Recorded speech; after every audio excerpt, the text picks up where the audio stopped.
ബിസിനസ്സിലേക്ക് സാറ് വരുന്നതിന് മുമ്പുള്ള സാറ് എങ്ങനെയായിരുന്നു? ഞാൻ ലാസ്റ്റ് സോഫ്റ്റ്വെയറിൽ നിന്ന് ഞാൻ മാറി ഈ പറഞ്ഞ പോലെ ബിസിനസ്സിലോട്ട് വരുമ്പോൾ എൻ്റെ ഡെസിഗ്നേഷൻ അവിടെ സീനിയർ സോഫ്റ്റ്വെയർ എഞ്ചിനീയർ. പക്ഷേ എന്നാലും ഒബ്വിയസ്ലി റിസ്ക് ഉണ്ടാവും. നമ്മൾ എംപ്ലോയ് ചെയ്യുന്നവർക്ക് സാലറി കറക്റ്റായി കൊടുക്കണം. അതൊക്കെ ഉണ്ടെങ്കിൽ പോലും ഒരു റിസ്ക് എടുക്കാമെന്നുള്ളൊരു മെൻറ്റാലിറ്റി ആയിരുന്നു ഈ അന്നുണ്ടായിരുന്നത്. അവിടെ വലിയൊരു പ്രശ്നം എന്ന് പറഞ്ഞു കഴിഞ്ഞാൽ മാൾ കൺസെപ്റ്റ് ഒന്നും അന്നില്ല. ആളുകൾ വലിയ ബിൽഡിംഗ് കണ്ടാൽ പോലും കയറാത്ത ഒരു ടൈപ്പ് ജനങ്ങളാണ് അന്ന്. അപ്പം അവിടെയൊക്കെ തന്നെ നമ്മൾ ആളുകളെ കയറ്റി എടുക്കാനും ഒത്തിരി പണി എടുത്തിട്ടുണ്ട്. അതുകൊണ്ട് തന്നെ ആദ്യത്തെ 1-2 വർഷമൊക്കെ റിയലി ടഫായിരുന്നു. മലബാർ ഗോൾഡിൽ തന്നെ ഏറ്റവും വലിയൊരു ക്യാമ്പയിനും ഏറ്റവും വലിയൊരു പൊസിഷനിങ്, മലബാർ ഗോൾഡിന്റെ പൊസിഷനിങ് നല്ല രീതിയിൽ അതിനെ മാറ്റിമറിച്ചു. അങ്ങനെയുള്ള ടൈമിൽ ഒത്തിരി ആളുകളെ ഹാൻഡിൽ ചെയ്തിട്ടുണ്ട്. ജൂനിയർ NTR, സൂര്യ, പിന്നെ കരീന കപൂർ, ഹേമമാലിനി, മോഹൻലാൽ. ഭയങ്കരമായ ചേഞ്ചസാണ് വരുന്നത് ഓരോ വർഷങ്ങളും. കസ്റ്റമർ പ്രിഫറൻസിൽ കസ്റ്റമർ വാങ്ങുന്ന പ്രൊഡക്ട്സ്, ബ്രാൻഡ് എഫിനിറ്റി തന്നെ കുറഞ്ഞു വരികയാണ്. ഏതൊരു ബിസിനസ്മാനും നോക്കേണ്ടത് അതാണ്. ഏതൊരു ബിസിനസ് ചെയ്യുന്നാലും മാറ്റങ്ങൾ ഉൾക്കൊണ്ടുകൊണ്ട് കറക്റ്റീവ് ആക്ഷൻസ് എടുത്ത് പോയിട്ടില്ലെങ്കിൽ സസ്റ്റെയിൻ ചെയ്യാൻ ബുദ്ധിമുട്ടാണ്. ഇപ്പോഴും നല്ല എക്സ്പയറി കഴിക്കുന്നത് ഒഴിവാക്കുന്നത്. കാരണം പല കമ്പനിയും എക്സ്പയറി ഡിസൈഡ് ചെയ്യുന്നത് എങ്ങനെയാണെന്ന് പറയാൻ കഴിയില്ല. എക്സ്പയറി ഇപ്പം വെറുതെ കൂട്ടിയിടുന്ന ആൾക്കാരും ഉണ്ടാവും. Hi sir, good morning. Good morning sir. അപ്പം ഞങ്ങൾക്ക് ഫസ്റ്റ് അറിയേണ്ടത് സാറിൻ്റെ ബിസിനസ്സിലേക്ക് സാറ് വരുന്നതിന് മുമ്പുള്ള സാറ് എങ്ങനെയായിരുന്നു? ഞാൻ ബൈ പ്രൊഫഷൻ ഒരു എഞ്ചിനീയറാണ്. ഞാൻ പാലക്കാട് NSS എഞ്ചിനീയറിംഗ് കോളേജിൽ ഇൻസ്ട്രുമെൻറ്റേഷൻ ആൻഡ് കൺട്രോൾ എഞ്ചിനീയറിംഗ് ആണ് ചെയ്തിട്ടുള്ളത്. അത് അന്ന് ഹോണേഴ്സ് ഡിഗ്രിയോട് കൂടിയിട്ടാണ് പാസ്സായത്. പക്ഷെ അന്നത്തെ ഒരു കാലത്ത് എന്താണെന്ന് പറഞ്ഞു കഴിഞ്ഞാൽ ഈ ഇൻസ്ട്രുമെൻറ്റേഷൻ എന്നുള്ള ഇതിൽ ഇലക്ട്രിക്കൽ ആളുകൾക്കും ഒക്കെ തന്നെ ഓപ്പർച്യൂണിറ്റി ഉണ്ട്. ഐ മീൻ ഇത് 2000-ലെ കാര്യമാണ് ഞാൻ പറയുന്നത്. അന്നത്തെ ഒരു ബൂമിങ് ഇൻഡസ്ട്രി എന്ന് പറഞ്ഞു കഴിഞ്ഞാൽ സോഫ്റ്റ്വെയർ ആണ്. നമുക്ക് അന്നെന്ന് പറഞ്ഞ ഒരു ജോലിയാണ് വളരെ പ്രാധാന്യം. കാരണം എൻ്റെ ഒരു ഫാമിലി എന്ന് പറഞ്ഞു കഴിഞ്ഞാൽ എൻ്റെ ഫാദർ ഒരു ഗവൺമെൻറ് എംപ്ലോയി, ഒരു മിഡിൽ ക്ലാസ് ആ ഒരു ഫാമിലി ബാക്ക്ഗ്രൗണ്ടാണ് നമ്മൾ. അപ്പം ഒരു ജോലി എത്രയും പെട്ടെന്ന് നേടിയെടുക്കുക എന്നുള്ള ആ ഒരു ഇതിലോടുകൂടി ഞാൻ ബാംഗ്ലൂരിലോട്ട് പോവുകയാണ്. ബാംഗ്ലൂരിൽ പോയി അവിടെ നിന്ന് സോഫ്റ്റ്വെയർ കമ്പനികളുടെ ഇൻ്റർവ്യൂസും കാര്യങ്ങളൊക്കെ അറ്റൻഡ് ചെയ്തു. അങ്ങനെ ഒരു സോഫ്റ്റ്വെയർ കമ്പനിയിൽ ഞാൻ ഫസ്റ്റ് മന്ത് തന്നെ ജോലിയായി. ഏത് വർഷമായിരുന്നു അത്? അത് ഓൾമോസ്റ്റ് 2000. അവിടെ 1-2 വർഷം ഉണ്ടല്ലോ, എനിക്ക് തോന്നുന്നു 3 വർഷത്തോളം ഞാൻ സോഫ്റ്റ്വെയറിൽ കണ്ടിന്യൂ ചെയ്തു. അത് ഞാൻ ലാസ്റ്റ് സോഫ്റ്റ്വെയറിൽ നിന്ന് ഞാൻ മാറി ഈ പറഞ്ഞ പോലെ ബിസിനസ്സിലോട്ട് വരുമ്പോൾ എൻ്റെ ഡെസിഗ്നേഷൻ അവിടെ സീനിയർ സോഫ്റ്റ്വെയർ എഞ്ചിനീയർ എന്നുള്ള എൻ്റെ ഒരു ഇതിൽ തന്നെ ഞാൻ 2-3 കമ്പനിയിൽ അവിടെ വർക്ക് ചെയ്തിട്ടുണ്ട്. ഇൻഫോസിസിലും മൾട്ടിനാഷണൽ കമ്പനീസ്, ഹെവ്ലെറ്റ് പെക്കാർഡിലും മോട്ടറോളയിലൊക്കെ. അപ്പോൾ ആ ഒരു എക്സ്പീരിയൻസും. പക്ഷെ അന്ന് മുതലേ എനിക്കൊരു ബിസിനസ്, ഇതിപ്പോൾ നമ്മളൊക്കെ സോഫ്റ്റ്വെയറിൽ എന്താണെന്ന് പറഞ്ഞു കഴിഞ്ഞാൽ നമ്മൾ ചെയ്യുന്ന വർക്കിൽ നമുക്ക് കിട്ടുന്നതും കമ്പനി ഇത് കൂടുതലും ഇന്ത്യയിൽ കൂടുതൽ വർക്ക് ചെയ്യുന്നതാണ് ഫോറിൻ പുറമേ എന്നുള്ളത്. കാരണം അവിടെ കോസ്റ്റ് കൂടുതലാണ്, മാൻ പവർ കോസ്റ്റ്. അപ്പോൾ ഇവിടെ ചെയ്യുമ്പം അവർക്കും ലാഭമാണ്, ഇവിടെ ഉള്ളവർക്കും ഇവർക്കും അത്യാവശ്യം കുഴപ്പമില്ലാത്ത രീതിയിലുള്ള സാലറി അല്ലെങ്കിൽ റെമ്യൂണറേഷൻ ഇവർക്ക് കിട്ടും. അപ്പം ഈ കമ്പനിക്ക് കുറച്ചും കൂടെ ബെനിഫിറ്റ് കൂടുതൽ കിട്ടും. കാരണം വലിയ ഹെഡേക്ക് ഇല്ല. കൂടുതൽ എന്താണെന്ന് കഴിഞ്ഞാൽ ഫോറിൻ പ്രോജക്ട്സ് ഒക്കെ എന്ന് പറഞ്ഞു കഴിഞ്ഞാൽ മെയിൻ ഡെവലപ്മെൻറ്റ് അവിടെ തന്നെ ചെയ്യുക. ഇതിൻ്റെ ആൻസിയും മറ്റും അതിൻ്റെ സപ്പോർട്ട് ആ കാര്യങ്ങളാണ് കൂടുതലും അന്നൊക്കെ ഈ ഇന്ത്യയിലേക്ക് വിട്ടുകൊടുക്കുക. അപ്പോൾ രണ്ടാൾക്കും ഗുണമാണ്. അവർക്കും കോസ്റ്റ് കുറവാണ്, അവർ നല്ല AMC മേടിക്കും. ഇവിടെ ആകുമ്പോൾ ഇവിടെ കുറഞ്ഞ പൈസ കൊടുത്താൽ മതി മാൻ പവറിന്. അപ്പോൾ അങ്ങനെ ഞാൻ കുറച്ച് കമ്പനിക്ക് വർക്ക് ചെയ്തു. അപ്പോൾ അന്ന് ഈ ഒരു ബിസിനസ് അങ്ങനെ ചെയ്യണം, ബിസിനസ്സിനോടൊരു താല്പര്യം. എന്തുകൊണ്ട് സ്വന്തമായിട്ടാകുമ്പോൾ നമുക്ക് നമ്മുടേതായ കുറച്ചൊരു ഫ്രീഡം ഉണ്ടാവും. പക്ഷേ എന്നാലും ഒബ്വിയസ്ലി റിസ്ക് ഉണ്ടാവും. നമ്മൾ എംപ്ലോയ് ചെയ്യുന്നവർക്ക് സാലറി കറക്റ്റായി കൊടുക്കണം. അതൊക്കെ ഉണ്ടെങ്കിൽ പോലും ഒരു റിസ്ക് എടുക്കാന്നുള്ളൊരു മെൻറ്റാലിറ്റി ആയിരുന്നു ഈ അന്നുണ്ടായിരുന്നത്. അങ്ങനെ സാറ് സോഫ്റ്റ്വെയർ കമ്പനിയിൽ നിന്നും സാറ് റിസൈൻ ചെയ്തിട്ടായിരിക്കും നാട്ടിലേക്ക് വരുന്നുണ്ടാവുക. കറക്റ്റ് അല്ലേ? അപ്പം റിസൈൻ ചെയ്യാനുള്ള കാരണം സാറ് പറഞ്ഞു ബിസിനസ്സിനോടുള്ള താല്പര്യമാണെന്നുള്ളത്. നാട്ടിൽ എന്തെങ്കിലും അങ്ങനെ ഒരു ഓപ്പർച്യൂണിറ്റി കണ്ടെത്തിയിട്ടുണ്ടായിരുന്നോ? തീർച്ചയായിട്ടും. കാരണം അന്ന് എൻ്റെ ഫാദർ റിട്ടയർ ആയതിനു ശേഷം മലബാർ ഗോൾഡ് അന്നൊരു ഡെവലപ്പായി വരുന്നൊരു ജ്വല്ലറിയാണ്. അപ്പം ഏത് ഇയർ ആയിരുന്നു അത്? അത് 2003-ലാണ്. 2003. ഓക്കെ. അതിൽ ഫാദറിനെ സംബന്ധിച്ചിട്ട് ഇവർക്ക് ഇപ്പോൾ റിട്ടയർമെൻറ്റ് കഴിഞ്ഞ് കഴിഞ്ഞാൽ എന്തെങ്കിലും ഒരു എൻഗേജ്മെൻറ്റ് വേണമെന്നുള്ള രീതിയിൽ മലബാർ ഗോൾഡിൻ്റെ ഒരു ഭാഗമായിട്ട് കുറച്ചു കാലം ഫാദറിൻ്റെ ഒരു കംഫർട്ട് പോലെ പോയിരുന്നു. അപ്പം എൻ്റെ ഒരു ഇൻട്രസ്റ്റ് ഞാൻ ഫാദറിനോടൊക്കെ ഷെയർ ചെയ്യുമ്പോൾ ഫാദർ ഇങ്ങനെ ഒരു ഓപ്പർച്യൂണിറ്റി പറഞ്ഞു എന്നോട്. ഇങ്ങനെ മലബാർ ഗോൾഡിൽ ഒരു പുതിയ ഷോറൂം പാലക്കാട്ടിലോട്ട് വരുന്നുണ്ട്. അപ്പോൾ അവിടെ മാനേജ് ചെയ്യാൻ ആൾ വേണമെന്നുണ്ട്. അപ്പം അവർക്ക് ഞാൻ ഇൻട്രസ്റ്റഡ് ആണെങ്കിൽ എന്നെ കൺസിഡർ ചെയ്യാമെന്നുണ്ട് എന്നുള്ളൊരു ഇത് പറഞ്ഞായിരുന്നു. അപ്പോൾ ആ ഒരു ഓപ്പർച്യൂണിറ്റി കൂടി കണ്ടിട്ടാണ്. അല്ലെങ്കിൽ ഞാൻ ഒരു പൊസിഷൻ നമുക്കൊരു റവന്യൂ കിട്ടുന്നിടത്തുനിന്ന് നമുക്ക് അത് ഒഴിവാക്കിക്കൊണ്ടൊരു ഇത് ചെയ്യുമ്പോൾ നമുക്കൊരു ബുദ്ധിമുട്ടാണല്ലോ. അതെ. അപ്പോൾ ആ ഒരു ഓപ്പർച്യൂണിറ്റി കണ്ടിട്ടാണ് വന്നത്. പിന്നെ അത് മാത്രമല്ല, ഞാൻ പാലക്കാട് പഠിച്ചതുകൊണ്ട് അവർക്കൊരു എന്നോടൊരു കണക്ടിവിറ്റി, കാരണം അവിടുത്തെ കൾച്ചറും അവിടുത്തെ കണക്ഷനൊക്കെ ഉണ്ടാവും എന്നുള്ളൊരു ഇത് അവർക്കും ഉണ്ടായിരുന്നു. മലബാർ ഗോൾഡിന് ആ ഒരു കോൺഫിഡൻസ്. അങ്ങനെയാണ് നാട്ടിലോട്ട് റിസൈൻ ചെയ്തിട്ട് വന്നത്. സാർ അപ്പം മലബാർ ഗോൾഡിൻ്റെ ലൈക്ക് അവിടെ പാലക്കാടിലെ പ്രോജക്റ്റിൽ എന്ത് പൊസിഷനിലേക്കാണ് സാർ വന്നിരിക്കുന്നത്? അവിടെ ഞാൻ ജോയിൻ ചെയ്ത അവിടെ ലോഞ്ച് ചെയ്തപ്പോൾ എൻ്റെ പൊസിഷൻ അവിടുത്തെ ആ കമ്പനീൻ്റെ ഡയറക്ടറായിട്ടാണ്. 1-2 വർഷം ആ പൊസിഷനിലും നമ്മളത് മാനേജ് ചെയ്തുകൊണ്ടിരിക്കുമ്പം അവിടുത്തെ മാനേജിങ് ഡയറക്ടർ ആയിരുന്ന ആൾക്ക് ഹൈദരാബാദ് ഒരു ഷോറൂം ഓപ്പണിങ്ങിൻ്റെ വന്നപ്പോൾ അവിടേക്ക് അങ്ങനെ സെലക്ട് ചെയ്തു. അപ്പോൾ എന്ത് ചെയ്തു പറഞ്ഞു കഴിഞ്ഞാൽ ആ കമ്പനീൻ്റെ മാനേജിങ് ഡയറക്ടറായിട്ട് എന്നെ മാറ്റി ചെയ്തത്.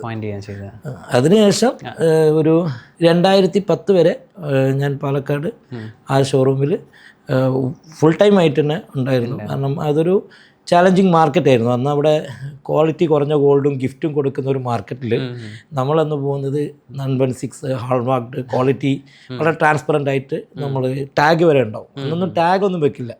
ഈ മേക്കിംഗ് ചാർജസ് ഒക്കെ ഈ സെയിൽസ്മാൻ ബൈ ഹാർട്ടായിട്ട് ചിലപ്പോൾ തെറ്റിപ്പോവുകയൊക്കെ ചെയ്യാം. ഞങ്ങളത് വന്നപ്പോൾ തന്നെ ബാർകോഡും ടാഗിൽ തന്നെ ഓരോന്നിൻ്റെ മേക്കിംഗ് ചാർജും എല്ലാം, പിന്നെ എല്ലാം ട്രാൻസ്പെറൻ്റ് ആയിരുന്നു. എല്ലാ പോയിൻറ്റും കസ്റ്റമർക്ക് ട്രാൻസ്പെറൻ്റ് ആയിരുന്നു.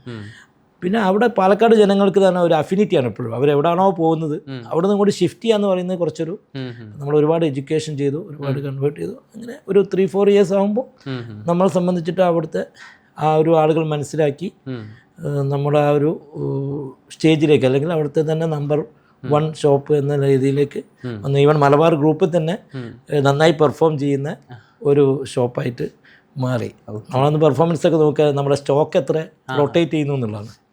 അപ്പോൾ നമ്മൾ ആ ഷോറൂം ഏത് വർഷമാണെന്ന് എനിക്ക് ഓർമ്മയില്ല, 12 ടൈംസ് സ്റ്റോക്ക് റൊട്ടേറ്റ് ചെയ്തു ഒരു വർഷം. അതൊരു വലിയൊരു അച്ചീവ്മെൻ്റ് ആണ് ഈ ഇൻഡസ്ട്രിയിൽ. സാർ അപ്പം ഏകദേശം ഒരു 7 ഇയേഴ്സ്, 2003 മുതൽ 2010 എന്ന് പറയുമ്പോൾ ഓൾമോസ്റ്റ് 7 ഇയേഴ്സ് പാലക്കാട് മലബാർ ഗ്രൂപ്പിൻ്റെ കൂടെ തന്നെ ഉണ്ടായിരുന്നു. അപ്പം ഈ സമയത്ത് സാറ് മലബാറിൽ ജോയിൻ ചെയ്യുന്ന സമയത്ത് മാനേജിംഗ് ഡയറക്ടർ എന്ന പോസ്റ്റിലേക്കാണ് സാറിനെ സെലക്ട് ചെയ്തിരിക്കുന്നത്. ആദ്യം ഡയറക്ടറായിരുന്നു. പിന്നെ അവിടെ ഒരു മാനേജിംഗ് ഡയറക്ടർ ഒരു ഇത് വന്നപ്പോൾ ഞാൻ നേരത്തെ പറഞ്ഞല്ലോ, ഒരു അസൈൻമെൻറ്റ് വന്നപ്പോൾ എന്നെ അതിലോട്ട് ആ ഒരു പോസ്റ്റിലോട്ട് ഒരു 2 വർഷം കൊണ്ട് തന്നെ മാറ്റുന്നത്. അപ്പം ഒരു സോഫ്റ്റ്വെയർ ഫീൽഡിൽ നിന്നും ഈ ഒരു ഫീൽഡിലേക്ക് വരുന്ന സമയത്ത് സാറിന് ആദ്യത്തെ ഒരു 3 മാസം സാറിന് മിക്ക കാര്യങ്ങളും പഠിക്കാനുള്ള ടൈമായിരിക്കും ഉണ്ടാവുക. അറ്റ്ലീസ്റ്റ് എന്തൊക്കെയാണ് ചെയ്യേണ്ടത് എന്ന് അറിയുന്ന ടൈമായിരിക്കും ഉണ്ടാവുക. അപ്പം എന്തായിരുന്നു ആ ഡിഫറൻസ് സോഫ്റ്റ്വെയർ ഫീൽഡിൽ നിന്നും ഈ ഒരു ഫീൽഡിലേക്ക്? എന്തൊക്കെയായിരുന്നു സാറിനൊരു ഡിഫറൻസ് ആയിട്ട് ഫീൽ ചെയ്തത്? തീർച്ചയായിട്ടും ഞാൻ വളരെ ഓപ്പണായിട്ട് പറയുകയാണെങ്കിൽ, എനിക്ക് ഈ സോഫ്റ്റ്വെയറിൽ വർക്ക് ചെയ്യുമ്പോൾ ഒരു പവൻ എത്ര ഗ്രാമാണെന്ന് അറിയില്ലായിരുന്നു. ശരിക്കും ഒരു പവൻ എന്ന് പറഞ്ഞാൽ 8 ഗ്രാം. അങ്ങനെ അറിയാത്തൊരവസ്ഥയെന്നാണ് ഞാൻ ഇതിലോട്ട് വന്നത്. അപ്പോൾ എൻ്റെ ഒരു കോൺഫിഡൻസ് എന്താണെന്ന് പറഞ്ഞു കഴിഞ്ഞാൽ, എന്തും നമുക്ക് പഠിച്ചെടുക്കാം. ബിസിനസ്സാണ്, നമുക്ക് പഠിച്ചെടുക്കാം. അത് നമുക്ക് അതേപോലെ ബിസിനസ് എപ്പോഴും ഒരു റിലേഷൻഷിപ്പിൻ്റെ മുകളിലൂടെ വല്ലാതെ ഡിപ്പെൻഡ് ചെയ്യുന്ന ഒരു ഇതാണ്, എന്താ പറയുക, ഒരു ഇൻഡസ്ട്രിയാണ്.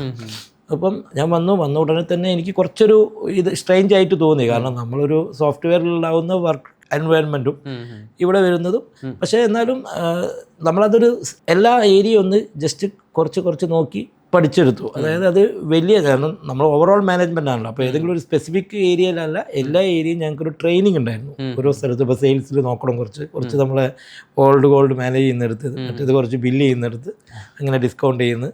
അപ്പോൾ എല്ലാ ഏരിയയിലും അങ്ങനെ എൻ്റെ അക്കൗണ്ടിങ് കാര്യങ്ങൾ, അപ്പോൾ എല്ലാ ഏരിയയിലും 1-2 മാസം കൊണ്ട് തന്നെ നമുക്കത് എനിക്ക് പഠിച്ചെടുക്കാൻ പറ്റി. പിന്നെ ഓവറോൾ മാനേജ്മെൻ്റ് ആകുമ്പോൾ നമുക്ക് ആ ഒരു ഇൻഡെപ്തിലേക്ക് പോകണമെന്നില്ലല്ലോ. നമുക്ക് എല്ലാത്തിനെ പറ്റിയും എല്ലാ ഏരിയനെ പറ്റിയും നോളജ് ഉണ്ടായത്. കാരണം അതാത് ഏരിയയിലെ എക്സ്പെർട്ടീസ് വേറെ ഷോപ്പിലുണ്ടാവും. സാർ പറഞ്ഞു പാലക്കാട് മാർക്കറ്റ് എന്ന് പറയുമ്പം ഒരു എഫിനിറ്റി ഉള്ള ഓഡിയൻസ് ആണ് പാലക്കാട് മാർക്കറ്റിലുള്ളത്. അപ്പം അവിടുന്ന് മലബാറിലേക്ക് അവരെ കൊണ്ടെത്തിക്കാൻ വേണ്ടിയിട്ട് സാർ എന്തൊക്കെ കാര്യങ്ങളായിരിക്കും ചെയ്തിട്ടുണ്ടാവുക? അത് വലിയൊരു ഇതാണ്. കാരണം ഞങ്ങൾ എന്താന്ന് പറഞ്ഞു കഴിഞ്ഞാൽ, ഈ കസ്റ്റമർ വന്ന് സെയിൽസ്മാൻ ഇങ്ങനെ സംസാരിക്കുകയൊക്കെ ചെയ്യുമ്പോൾ ഞാൻ ഓരോ കൗണ്ടറിലും പോയിട്ട് ഓരോ കസ്റ്റമറുമായിട്ട് പരിചയപ്പെട്ട് അവരോട് നമ്മൾ അവരെ കുശലാന്വേഷണം നടത്തി. അതോടൊപ്പം എന്ത് ചെയ്യും, നമ്മുടെ ഗോൾഡിനെ പറ്റിയും നമ്മുടെ ട്രാൻസ്പെറൻസിനെ പറ്റിയും എന്താണ് അന്ന് എന്ന് പറഞ്ഞു കഴിഞ്ഞാൽ ഗോൾഡിൻ്റെ പ്യൂരിറ്റിൻ്റെ അവയർനെസ് കുറവാണ്. അന്ന് എല്ലാവരും ഈ 916 പകരം 20 ക്യാരറ്റ്, അതായത് ചെമ്പ് കൂടുതലുള്ള നല്ല ബലം ഉണ്ടാവും, ആൾക്കാർക്ക് അതാണ് ബലം ഉണ്ടാവും, പൊട്ടില്ല. വലിയൊരു ഇതാണ് അന്ന് ആളുകൾ കൺവേർഷൻ ഫേസ് എന്ന് പറഞ്ഞാൽ കുറച്ച് ടഫാണ്. അപ്പോൾ അവിടുന്ന് ഈ ഹോൾമാർക്ക് തന്നെ 5 അടയാളങ്ങൾ ഉണ്ടാവും. ഈ 5 അടയാളങ്ങൾ എന്തൊക്കെയാണ് നിങ്ങൾ ശ്രദ്ധിക്കേണ്ടത്, ഇങ്ങനെ എഡ്യൂക്കേഷൻസ് എല്ലാം. അപ്പോൾ രാത്രിയൊക്കെ ആകുമ്പോഴേക്ക് എൻ്റെ കാല് കൊഴിയുമ്പോൾ എൻ്റെ സൗണ്ടൊക്കെ പോകും. കാരണം എല്ലാ കസ്റ്റമറും അടുത്തും പോയി പരിചയപ്പെടുക. അപ്പോൾ എന്തായാലും ഒരു ബോണ്ട് അവിടെ.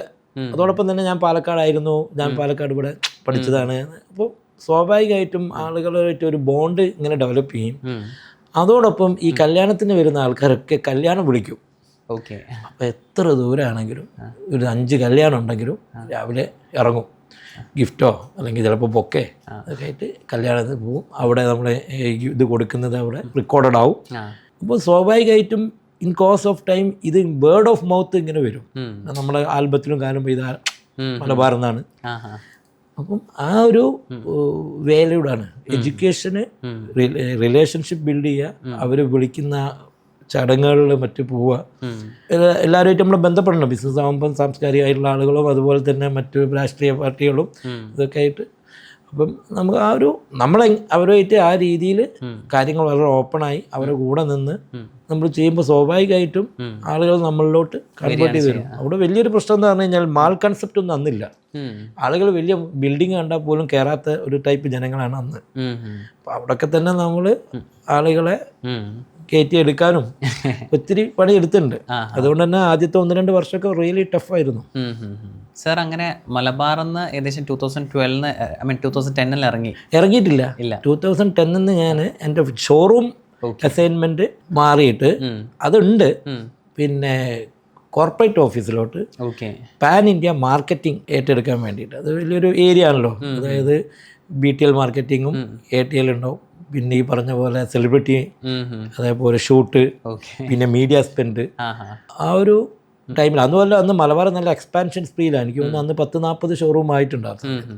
അപ്പം നല്ലൊരു 100 ഷോപ്സാണ് അന്നത്തെ ഫസ്റ്റ് ടാർഗറ്റ്. അതിലേക്കുള്ള ഒരു സ്പ്രീയിലാണ് അങ്ങോട്ട് പോകുന്നത്. അതുപോലെ തന്നെ സാറ് ഉള്ള സമയത്തായിരുന്നു ഈ ബ്രൈഡ്സ് ഓഫ് ഇന്ത്യ എന്ന് പറയുന്ന മലബാറിൻ്റെ ക്യാമ്പയിന് ഉണ്ടായിരുന്നത് അല്ലേ? കറക്റ്റ്. അപ്പം ആ ഒരു ക്യാമ്പയിനിൽ സാർ വർക്ക് ചെയ്തൊരു എക്സ്പീരിയൻസ് ഷെയർ ചെയ്യാം. അതൊരു ഭയങ്കര എന്താ പറയുക, ഒരു എക്റ്റിക്. കാരണം എന്നെ സംബന്ധിച്ച് 2010 ഇത് ഏറ്റെടുക്കുമ്പോൾ ഇതെനിക്ക് ടോട്ടലി ന്യൂ ആണ്. കാരണം ഞാൻ ഷോറൂം ലെവലിലുള്ള കാര്യങ്ങൾ ചെയ്യാമെന്നല്ലാതെ ഇത്ര ഈ ഷൂട്ടും സെലിബ്രിറ്റിയും അതേപോലെ മീഡിയ ഇതൊന്നും എനിക്ക് എക്സ്പീരിയൻസ് ഇല്ല. കാരണം ഞങ്ങളുടെ ഏരിയ അല്ല. ഞങ്ങളെ സംബന്ധിച്ച് ഞങ്ങൾക്കുള്ള ചാർജ് ഷോറൂമിലെ കാര്യങ്ങൾ, ഷോറൂമിലുള്ള ഡിസൈൻസ്, സ്റ്റോക്ക്, അവിടെ പ്രോഫിറ്റ് ജനറേറ്റ് ചെയ്യുക എന്നുള്ളതാണ്. അപ്പോൾ അതിലാണ് നമ്മുടെ ഫോക്കസ്. അപ്പം ഇതിലുള്ളൊരു ഇഷ്യൂ എന്താണെന്ന് പറഞ്ഞു കഴിഞ്ഞാൽ ഇതൊരു വലിയൊരു ക്യാമ്പയിനായിരുന്നു. അങ്ങനത്തെ ഒരു ഡെപ്തിലുള്ള ക്യാമ്പയിൻ ഫസ്റ്റ് ടൈമാണ് മലബാർ ചെയ്യുന്നത്. അപ്പം ഞാനത് ഡിസംബറിലാണ് അവിടെ പോകുന്നത്. ഈ ക്യാമ്പയിനാണ് ഏപ്രിലിൽ ലോഞ്ച് ചെയ്യും. അപ്പോൾ ആ ഒരു 3 months സ്പാനിൽ ഇത്രയും വലിയൊരു ക്യാമ്പയിൻ, അതുകൊണ്ട് തന്നെ ഇതിൻ്റെ കൂടെ ഈ ക്യാമ്പയിൻ്റെ പരസ്യത്തിൻ്റെ മാത്രമല്ല ഇതിൻ്റെ സ്പെൻഡ്. കാരണം വലിയൊരു ക്യാമ്പയിൻ ആകുമ്പോൾ നമുക്ക് ബഡ്ജറ്റ് കാണണം. അതിൻ്റെ പിന്നെ ഏതൊക്കെ മീഡിയസിൽ ഇപ്പോൾ print, TV, magazine, hoarding, theatre, radio, അന്ന് പിന്നെ ഡിജിറ്റൽ അത്ര അങ്ങോട്ട് വന്നിട്ടില്ല. അപ്പം ഇതെല്ലാം കൂടെ ഈ 3 months, അതുകൂടല്ല ഇതിൻ്റെ കൂടെ ചിലപ്പോൾ നമുക്ക് lucky draw, honeymoon TRIPS, gifts, ഇതെല്ലാം കൂടെ ഒരു 3 months പറഞ്ഞു കഴിഞ്ഞാൽ അതിനെ നമ്മൾ അന്ന് എനിക്ക് തോന്നുന്നു 8-9 വെഡ്ഡിങ് കൾച്ചേഴ്സ് നമ്മളന്ന് ഇത് ചെയ്തിട്ടുണ്ട്. കേരള വെഡ്ഡിങ്, അതേപോലെ ആന്ധ്രയിലുള്ളത്, കർണാടകയിലുള്ളത്, അതേപോലെ ബംഗാൾ. പിന്നെ അതൊരു സീരീസാണ്. അപ്പോൾ ഒരു ബ്രൈഡ്സ് ഓഫ് ഇന്ത്യ എന്ന് പറയുമ്പോൾ 1-2 ബ്രൈഡൊന്നും പോരല്ലോ. അപ്പോൾ അതൊരു ഹെക്ടിക് ആയിരുന്നു. ഈവൻ പറയാൻ എനിക്ക് ഡേ നൈറ്റ് വർക്ക് പോലെ ആയിരുന്നു. അതുകൂടാതെ അതിൻ്റെ ഭാഗമായിട്ട് നമ്മൾ കോഫി ടേബിൾ ബുക്ക് ഇറക്കി. അത് ഒരു മാസീവ്, അത് ശരിക്കും പറഞ്ഞു കഴിഞ്ഞാൽ മലബാർ ഗോൾഡിൽ തന്നെ ഏറ്റവും വലിയൊരു ക്യാമ്പയിനും ഏറ്റവും വലിയൊരു പൊസിഷനിങ്, മലബാർ ഗോൾഡിൻ്റെ പൊസിഷനിങ് നല്ല രീതിയിൽ അതിനെ മാറ്റിമറിച്ചിട്ടുണ്ട്. അപ്പോൾ അതൊക്കെ ഒരു വലിയൊരു എക്സ്പീരിയൻസാണ്. സെലിബ്രിറ്റീസിനെ നേരിട്ട് കാണുന്ന സമയത്ത് എങ്ങനെ ഉണ്ടായിരുന്നു? സെലിബ്രിറ്റീസിനെ കാണുമ്പോൾ അവരും അതറിയാലോ, നമ്മളെ ഒരു ക്ലയൻ്റായിട്ട് കാണും. അപ്പം ഒബ്വിയസ്ലി ഒരു റിലേഷൻഷിപ്പ് ഉണ്ടാവുമല്ലോ. ഒരു ബ്രാൻഡിൻ്റെ അംബാസിഡറും ബ്രാൻഡിൻ്റെ ആളുകളും തമ്മിലുള്ള അവരെല്ലാം വളരെ കോഡിയലായിരുന്നു. എല്ലാവരും നമുക്ക് വേണ്ട എല്ലാ രീതിയിലും സഹകരിച്ച് തന്നിട്ടുണ്ട്. അങ്ങനെ സഹകരിക്കാത്ത ആളുകളൊന്നും ഉണ്ടായിട്ടില്ല. എല്ലാവരും ഞാൻ ഉള്ള ടൈമിൽ ഒത്തിരി ആളുകളെ ഹാൻഡിൽ ചെയ്തിട്ടുണ്ട്. ജൂനിയർ NTR, സൂര്യ, പിന്നെ കരീന കപൂർ, ഹേമമാലിനി, മോഹൻലാൽ, അങ്ങനെ കുറേ ചില ആളുകൾ പേര് എനിക്ക് ഓർമ്മയില്ല. ഈവൻ ഒരു മിസ് വേൾഡ് ഉണ്ടായിരുന്നു, മാനുഷി ചില്ലർ, അവരൊക്കെ ഉണ്ടായിരുന്നു. ഇവരിൽ ആരെ കൂടെ വർക്ക് ചെയ്യുന്നതാണ് കുറച്ചുകൂടി ഭയങ്കര കംഫർട്ടബിൾ ആയത്? അല്ല, എന്നെ സംബന്ധിച്ചിട്ട് അവിടെ ഈ പറഞ്ഞ ആളുകൾ ഞാൻ പറഞ്ഞല്ലോ, അവരൊക്കെ നമ്മുടെ പ്രൊഡക്ഷൻ ഹൗസും അവർക്ക് ഒരു കംപ്ലൈൻറ്റും നമ്മളോട് പറഞ്ഞില്ല, എല്ലാവരും സഹകരിച്ചിട്ടുണ്ട്. നമുക്ക് അത്രയല്ലേ അവരായിട്ടൊക്കെ ഇൻട്രാക്ട് ചെയ്യാം. നമ്മൾ നോക്കുന്നത് എന്താ, ഇവരെ നമുക്ക് വേണ്ട നമുക്ക് പ്രൊഡക്റ്റ് ഫോക്കസ് ആവുന്നുണ്ടോ, നമുക്ക് വേണ്ട രീതിയിലുള്ള കോസ്റ്റ്യൂമും ഇത് മാച്ച് ആവുന്നുണ്ടോ, അതിൻ്റെ ഷോട്ടുകൾ കിട്ടുന്നുണ്ടോ, അത് നമുക്കങ്ങനെ കാണാം അവിടുന്ന്. അപ്പം എല്ലാവരും സഹകരിച്ചിട്ടുണ്ട്. ആരും ഒരു എന്താ പറയുക, ഒരു മോശമായിട്ടുള്ള ഒരു ഭാഗത്തൊന്നും ഉണ്ടായിട്ടില്ല. സാർ അതുപോലെ തന്നെ അങ്ങനെ മലബാറിന്ന് സാറ് സ്റ്റെപ്പ് ഡൗൺ ചെയ്തിട്ടാണ് സാറിൻ്റെതായിട്ടൊരു വെഞ്ചർ സ്റ്റാർട്ട് ചെയ്യണമെന്നൊരു പ്ലാൻ വന്നത്. അപ്പോൾ ഡെഫിനറ്റ്ലി സാറിന് ഫസ്റ്റ് എക്സ്പീരിയൻസ് ഉള്ള സോഫ്റ്റ്വെയർ കമ്പനിയാണ്, സെക്കൻഡ് ഉള്ളത് ഗോൾഡിലാണ്. പക്ഷേ സാർ സ്റ്റാർട്ട് ചെയ്തത് സംതിങ് എൽസ്. അപ്പം അതെന്തുകൊണ്ടാണ് സാർ അങ്ങനെ ഒരു തോട്ടിലേക്ക് പോകാനുള്ള കാരണം? അത് ഞാൻ ശരിക്കും പറഞ്ഞു കഴിഞ്ഞാൽ, ഞാൻ മലബാർ ഗോൾഡിൻ്റെ ഒരു ടൈമിൽ തന്നെ എൻ്റെ ഒരു ഫാമിലിയിലെ ഒരാൾ ഈ ഇലക്ട്രോണിക്സ് എന്നുള്ള നോളജബിളായിട്ട് ഒരു ബിസിനസ് ചെയ്യുന്ന ഒരാൾ ഇങ്ങനെ ഒരു ലൈറ്റ് ഫേം തുടങ്ങുന്നതിനെ പറ്റി സംസാരിച്ചിട്ടുണ്ടായിരുന്നു. അപ്പം അത് മാനേജ് ചെയ്യലൊക്കെ പുള്ളി ആയിക്കോളും, പക്ഷെ എൻ്റെ ഒരു ഗൈഡൻസും കാര്യങ്ങളൊക്കെ വേണം എന്നുള്ള രീതിയിൽ. അപ്പം ഞാൻ പറഞ്ഞു ഗൈഡൻസും കാര്യമൊന്നും കുഴപ്പമില്ല, പക്ഷെ അതിലെനിക്ക് ഇൻ്റർഫെയർ ചെയ്യാൻ കഴിയില്ല, കാരണം ഓൾറെഡി ഞാനൊരു അസൈൻമെൻറ്റുമായിട്ട് പോകുന്ന ആളാണ്. അപ്പോൾ അങ്ങനെയാണ് ഞങ്ങൾ 2014 അവനെ വെച്ചുകൊണ്ട് നമ്മളൊരു ലൈറ്റ് ഫേം സ്റ്റാർട്ട് ചെയ്തു. അതിൻ്റെ പേര് കെപ്കോ എനർജി സൊല്യൂഷൻസ് എന്ന് പറഞ്ഞിട്ട് നമ്മൾ കാലിക്കറ്റ് തന്നെ അതെ സ്റ്റാർട്ട് ചെയ്തു. അത്യാവശ്യം നല്ല രീതിയിൽ അന്നത്തെ 1 CR ഇൻവെസ്റ്റ് ചെയ്ത്, പിന്നെ 2 ഫ്ലോറിലൊക്കെ നല്ല രീതിയിൽ ഫർണിഷിംഗ് ഒക്കെ ചെയ്ത്, അത് പ്രോജക്ട്സും അതോടൊപ്പം തന്നെ ഈ ഡൊമസ്റ്റിക് ആയിട്ടുള്ള വീടുകൾക്കൊക്കെ ഉള്ള രീതിയിലുള്ള ഒരു ട്രഡീഷണൽ ഷോപ്പാണ് സ്റ്റാർട്ട് ചെയ്തിരുന്നത്. അപ്പോൾ അത് ആണ് ആദ്യം ചെയ്തിരുന്നത്. പിന്നെ അതിലുള്ള കുറച്ച് ചാലഞ്ചസും കാര്യമൊക്കെ ഉണ്ടായിരുന്നു, അത് വേണമെങ്കിൽ നമുക്ക് ഡീറ്റെയിൽ ആയിട്ട് പിന്നീട് വേണമെങ്കിൽ പറയാം. അപ്പോൾ ഈ മലബാറിൽ ഞാൻ സ്റ്റെപ്പ് ചെയ്യുന്നത് എപ്പോഴെന്ന് പറഞ്ഞു കഴിഞ്ഞാൽ 2018. ഇപ്പോൾ ഈ 2018 ഞാൻ സ്റ്റെപ്പ് ചെയ്യാനുള്ളൊരു ഇതെന്താന്ന് പറഞ്ഞു കഴിഞ്ഞാൽ, ഞാൻ നേരത്തെ പറഞ്ഞല്ലോ, നമുക്ക് ഈ ബിസിനസ് ഒരു പാഷനാണ്. നേരത്തെ എൻ്റെ ഒരു ഇൻട്രസ്റ്റ് ഉള്ളൊരു ഏരിയയാണ് ഫുഡ്. പിന്നെ ഫുഡ് എന്ന് പറഞ്ഞു കഴിഞ്ഞാൽ ഞാനിങ്ങനെ ആലോചിക്കുമ്പം നമുക്ക് ഏത് സിറ്റുവേഷനിലും ഒരു അൺഅവോയ്ഡബിൾ ആണ്. ഭക്ഷണം ഒരു നെസസിറ്റിയാണ്. നമുക്ക് വേറെ എന്ത് വേണമെങ്കിലും എന്ത് ചെയ്യാം, നമുക്ക് സ്കിപ്പ് ചെയ്യാൻ പറ്റും. ആ ഒരു ഇത് മനസ്സിൽ കണ്ടുകൊണ്ട്, അതിൻ്റെ ഒരു സ്കോപ്പ് കണ്ടുകൊണ്ട് ഒരു ഫുഡ് ഇൻഡസ്ട്രിയിലോട്ട് വരിക എന്നുള്ള ഭാഗമായിട്ടാണ് ഞാൻ മലബാർ ഗോൾഡ് സ്വന്തമായിട്ടൊരു ബ്രാൻഡ് ഡെവലപ്പ് ചെയ്യുക. കാരണം നമുക്ക് ഓരോ പോയിന്റിലും നമുക്ക് ഒരു ലെവലിൽ നമ്മൾ അച്ചീവ് ചെയ്ത് കഴിഞ്ഞാൽ പിന്നെ നമ്മൾ നെക്സ്റ്റ് എന്ത് ചെയ്യാൻ പറ്റുന്നതാണ് നമ്മൾ നോക്കുന്നത്. ഇപ്പോഴും ഞാൻ ചിന്തിക്കുന്നത് ഇനി എന്ത് ചെയ്യാൻ പറ്റുന്നതാണ്. അപ്പോൾ അങ്ങനെയാണ് ഞാൻ ഈ 2018 മലബാർ ഗോൾഡിൽ നിന്ന് ഞാൻ സ്റ്റെപ്പ് ഡൗൺ ചെയ്തിട്ട് ചോസൺ എന്ന് പറഞ്ഞിട്ടൊരു ഫുഡ് ബ്രാൻഡ് സ്റ്റാർട്ട് ചെയ്യുന്നത്. അപ്പം അങ്ങനെയാണ് ഞാൻ മലബാറിൽ നിന്ന് ഇറങ്ങിയിട്ടുള്ളത്. പക്ഷെ മലബാറുമായിട്ട് എനിക്ക് ഇന്നും ഒക്കെ തന്നെ ഈവൻ എൻ്റെ സ്റ്റേക്ക് വരെ അവിടെ നല്ല ഫാമിലി പോലെയാണ് ഇപ്പോഴും. എൻ്റെ ഗുരുനാഥൻ എന്ന് തന്നെ പറയാൻ പറ്റുന്നതാണ് ചെയർമാൻ അഹമ്മദ് ഖാൻ. കാരണം എന്നെ റിസ്ക് എടുക്കാനും അതോടൊപ്പം തന്നെ ഒരു ബിസിനസ്സിൽ പിന്നെ ഈ പറഞ്ഞ പോലെ മാർക്കറ്റിങ്ങിൻ്റെ കാര്യങ്ങളൊക്കെ എനിക്ക് ഒരുപാട് കാര്യങ്ങൾ ഞാൻ പഠിച്ചിട്ടുള്ളത് അഹമ്മദ് ഖാൻ്റെ അടുത്തു നിന്നാണ്. ഒരുപക്ഷെ അത് എനിക്ക് ഒരുപക്ഷെ എന്നല്ല, അത് എനിക്ക് ഒരുപാട് ഗുണം ചെയ്യുന്നുണ്ട്. അതാണ് അതിലുള്ളത്. സാർ അതുപോലെ തന്നെ ചോസൺ എന്ന് പറയുന്ന ഒരു ഫുഡ് ബ്രാൻഡ് സ്റ്റാർട്ട് ചെയ്തു. അപ്പം സാറിന് മനസ്സിലായത് ഒരു നെസസിറ്റി ആണെന്നുള്ളത്. പക്ഷേ നമുക്ക് എക്സ്പീരിയൻസ് എന്ന് പറയുന്ന ഒരു എലമെൻറ്റ് നമുക്കെപ്പോഴും വേണ്ടി വരില്ലേ, പ്രത്യേകിച്ച് ഒരു ബിസിനസ് സ്റ്റാർട്ട് ചെയ്യുന്ന സമയത്ത്. അതൊരു റിസ്കി ബിസിനസ്സാണ്, കാരണം ഫുഡ് എന്ന് പറയുന്നത് ഒരു റിസ്കി എലമെൻ്റ് ആണ്. അപ്പം സാർ അതിലേക്ക് ജമ്പ് ഇൻ ചെയ്തത് ഈ നെസസിറ്റി മാത്രം കണ്ടുകൊണ്ടാണോ, അല്ലെങ്കിൽ സാറിന് വേറെ ആരെങ്കിലും സപ്പോർട്ട് കിട്ടിയിട്ടുണ്ടായിരുന്നോ ഈ ഒരു ബ്രാൻഡിനെ കുറിച്ചിട്ട്? അല്ല, ഇതിൽ പിന്നെ ഞാൻ സത്യം പറഞ്ഞു കഴിഞ്ഞാൽ ഒരു സപ്പോർട്ട് കണ്ടിട്ടോ അല്ലെങ്കിൽ എന്താ പറയുക, ഞാൻ ഒരു ബിസിനസ്സിൽ എല്ലാത്തിനും ഒരു കോമൺ ത്രെഡ് ഉണ്ടല്ലോ. നമുക്ക് ആ ഒരു ത്രെഡ് നമ്മുടെ കയ്യിലുണ്ടല്ലോ. അപ്പം മറ്റ് ബിസിനസ് നമുക്ക് പഠിച്ചെടുക്കാം എന്നുള്ള രീതിയിലും അതിൻ്റെ കുറച്ച് കാര്യങ്ങളൊക്കെ നമ്മൾ പഠിച്ച് മനസ്സിലാക്കിയിട്ടുണ്ടായിരുന്നു. അങ്ങനെ അത് സപ്പോർട്ട് ഇല്ലെങ്കിലും സ്വന്തമായി ചെയ്യാന്നുള്ള രീതിയിലാണ് ഞാനത് വിചാരിച്ചിട്ടാണ് ഞാൻ. പക്ഷെ എൻ്റെ ഫാദറിലോ ഓൾറെഡി ഫുഡ് ബിസിനസ്സിലുണ്ട്. അപ്പോൾ ഹാപ്പി എന്ന് പറഞ്ഞിട്ട് ബ്രാൻഡ്. അപ്പം ഞാനിങ്ങനെ സ്വന്തമായിട്ട് ഇങ്ങനെ സ്റ്റാർട്ട് ചെയ്യാൻ പോകാമെന്ന് പറഞ്ഞപ്പോൾ അങ്ങനെ പറഞ്ഞു, പിന്നെ ഞങ്ങൾക്കൊരു ഫേം ഇവിടെ ഉണ്ട്, നിനക്ക് വേണമെങ്കിൽ നമുക്ക് ജോയിൻ്റ് ആയിട്ട്, നിങ്ങളും പാർട്ണർ നമുക്കൊരു ജോയിൻ്റ് ആയിട്ട് ഇത് ചെയ്തുകൂടെന്ന് ചോദിച്ചു. അപ്പം പിന്നെ ഞാൻ അങ്ങനെ പറഞ്ഞപ്പോൾ, നമ്മൾ റിലേഷനിൽ വരുന്ന ആളുകളാണ് അവർ, പിന്നെ ഇങ്ങനെ ചെയ്തുകൂടെ എന്ന് പറയുമ്പോൾ ഞാൻ പറഞ്ഞു കുഴപ്പമില്ല. ഇപ്പം നമ്മളെ സംബന്ധിച്ചിട്ട് ഈ പറഞ്ഞ പോലെ അവരൊരു എക്സ്പീരിയൻസ് ഉള്ള ആൾക്കാരാണ്, റിലേഷനാണ്. അപ്പം അങ്ങനെ ഈ ഒരു ബ്രാൻഡ് ഞാൻ തുടങ്ങുകയാണെങ്കിൽ പോലും അതിൽ നമ്മൾ കുറച്ച് ഫാമിലി ആളുകൾ കൂടെ കൂടിയിട്ടാണ് ഇത് സ്റ്റാർട്ട് ചെയ്തത്. പക്ഷേ ഇതിൻ്റെ കംപ്ലീറ്റ് ബ്രാൻഡിൻ്റെ ഡെവലപ്മെൻറ്റും ഈ ബ്രാൻഡിനെ പൊസിഷൻ ചെയ്യുന്നതും ഈ ബ്രാൻഡിൻ്റെ ഡേ ടു ഡേ കാര്യങ്ങളും കംപ്ലീറ്റ് മാനേജ് ചെയ്യുന്നതും അല്ലെങ്കിൽ ആ ഒരു രീതിയിലാണ് ഇത് ഇപ്പോഴും പോയിക്കൊണ്ടിരിക്കുന്നത്. കാരണം എപ്പോഴും ഞാൻ വിശ്വസിക്കുന്ന ഒരു ബിസിനസ്സിൽ അതിനൊരു ലീഡർ, ആ ഒരു ലീഡർ അല്ലെങ്കിൽ മൾട്ടിപ്പിൾ വരുമ്പം കോൺഫ്ലിക്റ്റുകളും അതോടൊപ്പം തന്നെ അത് ബിസിനസ്സിൻ്റെ വളർച്ചനെയോ അതല്ലെങ്കിൽ ഒക്കെ ബാധിക്കും. അപ്പോൾ അതുകൊണ്ട് തന്നെ എപ്പോഴും ഞാനൊരു ബിസിനസ് ചെയ്യുവാണെങ്കിൽ അതിൻ്റെ ഡിസിഷൻ മേക്കിങ്ങും അതിൻ്റെ കാര്യങ്ങൾ അതെനിക്കൊരു നിർബന്ധമാണ്.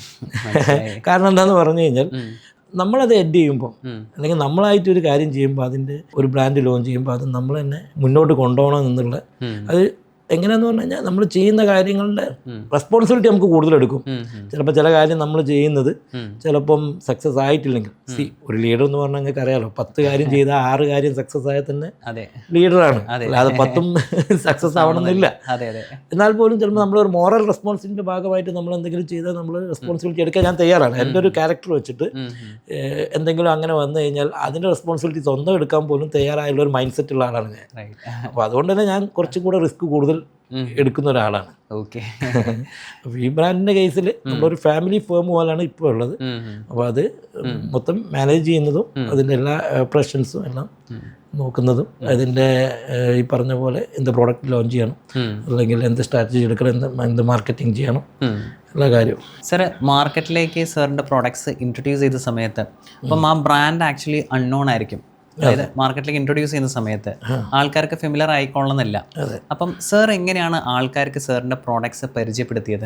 നമ്മളെ സംബന്ധിച്ചിട്ട് പരിചയപ്പെടുത്താൻ പല വഴികളുണ്ട് ഈ ഫുഡിലാവുമ്പോൾ. ഒന്ന് എന്താന്ന് പറഞ്ഞു കഴിഞ്ഞാൽ ഏറ്റവും എഫക്റ്റീവായിട്ടുള്ളത് നമ്മൾ കസ്റ്റമർ വരുന്ന ഷോപ്പുകളിൽ എന്ത് ചെയ്യുക, നമ്മൾ ഫ്രീ സാമ്പിളിങ് കൊടുക്കുക. ഓക്കെ. അപ്പോൾ എന്താണെന്ന് പറഞ്ഞു കഴിഞ്ഞാൽ അവർക്ക് ടേസ്റ്റ് ചെയ്യാനുള്ള ഓപ്പർച്യൂണിറ്റി കൊടുക്കുകയാണ്. ഈ ഫുഡിൻ്റെ എപ്പോഴും ഉള്ളൊരു ഇതെന്താന്ന് പറഞ്ഞു കഴിഞ്ഞാൽ ആളുകൾക്ക് ടേസ്റ്റ് ഓറിയൻറ്റഡാണ്. അത് അവർക്ക് ഇഷ്ടപ്പെട്ട് കഴിഞ്ഞ് കഴിഞ്ഞാൽ അവരെന്ത് ചെയ്യും, ഷോപ്പിൽ കയറിയിട്ട് അതുണ്ടോ നോക്കും. അത് ഭയങ്കര എഫക്റ്റീവാണ്.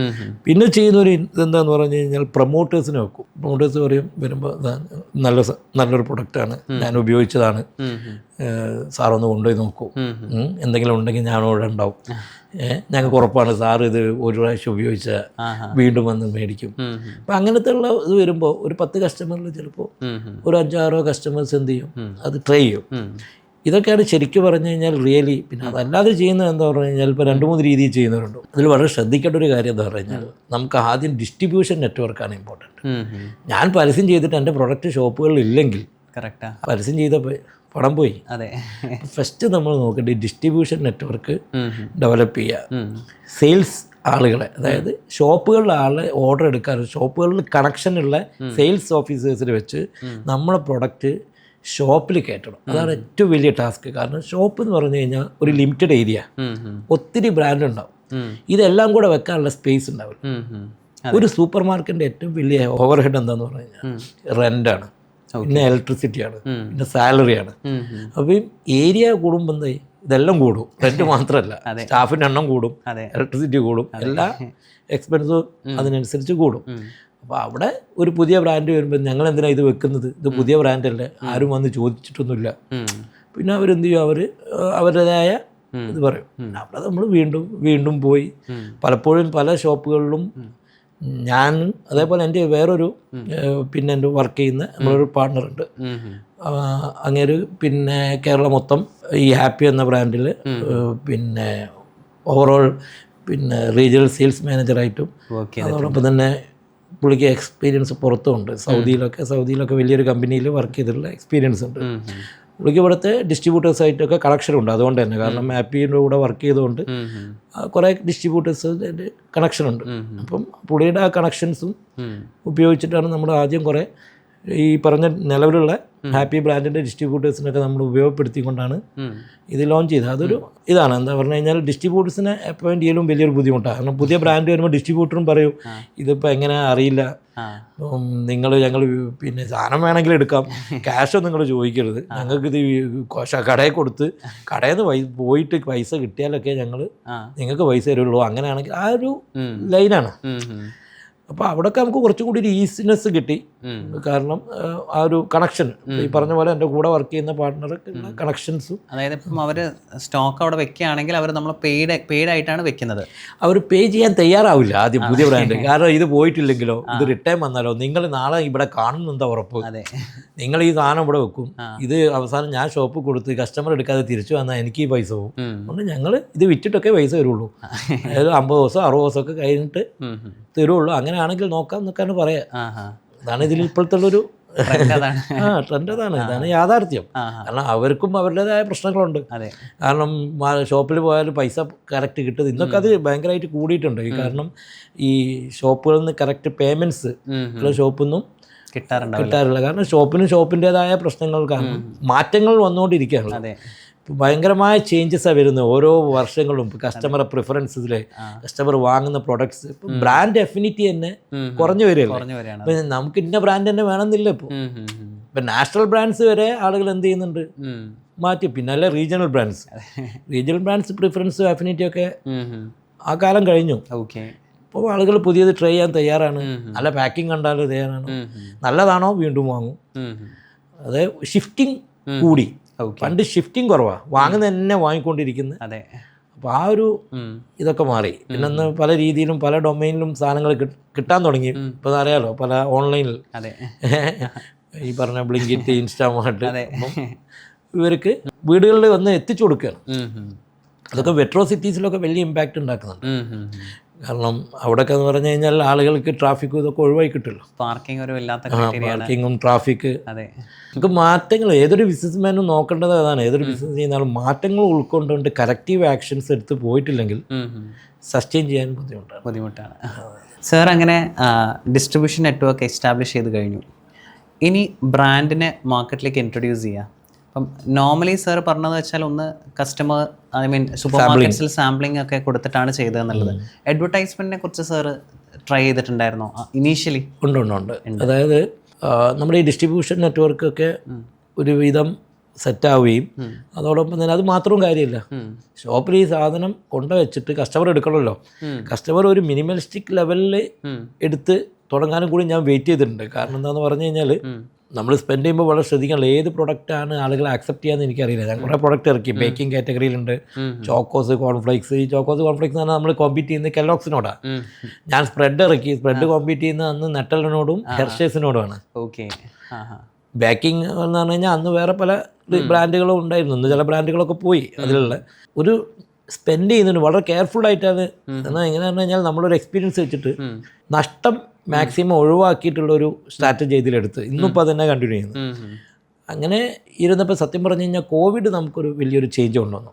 കാരണം കോവിഡ് ടൈമിൽ ഈ ആളുകൾ വീട്ടിലിരുന്നിട്ട് ഈ പറഞ്ഞ ഈ ഡെസേർട്സ്, പുഡിങ്, കസ്റ്റാർഡ് ഇതൊക്കെ ട്രൈ ചെയ്യാൻ തുടങ്ങി. നമ്മളടുത്ത് അതിന് വേണ്ട പ്രൊഡക്ട്സ് ഉണ്ട്. പുഡിങ് മിക്സ്, അതേപോലെ അതിന് വേണ്ട ചൈന ഗ്രാസ്, അങ്ങനത്തെ ജലാറ്റിൻ വീടുകളിൽ നിന്നുണ്ടാക്കി. അപ്പോൾ ആ ടൈമിൽ വല്ലാത്തൊരു സർജ് വന്നു റിക്വയർമെൻറ്റ്. സത്യം പറഞ്ഞു കഴിഞ്ഞാൽ അപ്പോൾ നമുക്കുണ്ടായിരുന്ന ഡ്രോബാക്ക് നമ്മൾ അത്രത്തോളം സെയിൽ പ്രഡിക്റ്റഡ് ആയിട്ടില്ല. നമ്മുടെ പ്രൊഡക്ഷൻ സെറ്റപ്പ് അത്ര. അപ്പോൾ ഈ കോവിഡ് ടൈമിൽ സത്യം പറഞ്ഞു കഴിഞ്ഞാൽ വളരെ റിസ്ക് എടുത്ത് ഗവൺമെൻറ് 10 ദിവസം തീരെ ഇറങ്ങരുത് എന്ന് പറയാത്ത സമയത്ത് ഞങ്ങൾ ഇറങ്ങിയില്ല. അത് കഴിഞ്ഞ് നമ്മൾ സ്റ്റാഫിനൊക്കെ കൊണ്ടുവന്ന് എല്ലാവരും വീട്ടിലിരിക്കുമ്പോൾ നമ്മൾ റിസ്ക് എടുത്ത് വർക്ക് ചെയ്ത് എത്ര വർക്ക് ചെയ്താലും ഓർഡറിൻ്റെ പകുതിയെ കൊടുക്കാൻ കഴിയുള്ളൂ. അത്രയും റിക്വയർമെൻറ്റാണ്.